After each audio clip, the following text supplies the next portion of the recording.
Hello everybody, good afternoon. একটা জিনিস দেখাবো তোমাদের, তার জন্য এই ভিডিওটা করা। মানে হয় না, নিজের প্রিয় মানুষ যদি কিছু এনে দেয় নিজে পছন্দ করে, সেটা একটু বেশি স্পেশাল হয়ে যায়।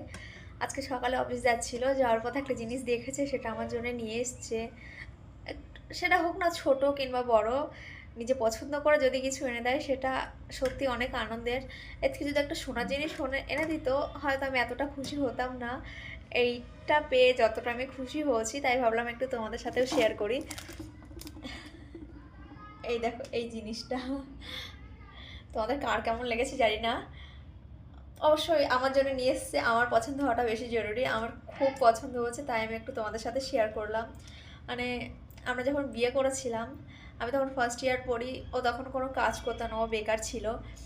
কিন্তু তবুও আমাকে গ্র্যাজুয়েশন কমপ্লিট করিয়েছে, কারো থেকে একটাও হেল্প নেয়নি। আর এখন নিজের পায়ে দাঁড়ানোর পর যখন এই ছোট ছোট জিনিসগুলো কাজের ব্যস্ততার মধ্যে থেকেও এনে দেয় আমার জন্য, তখন সত্যি এটা একটু বেশিই ভালো লাগে। আর আমি এটা পেয়ে এতটা খুশি।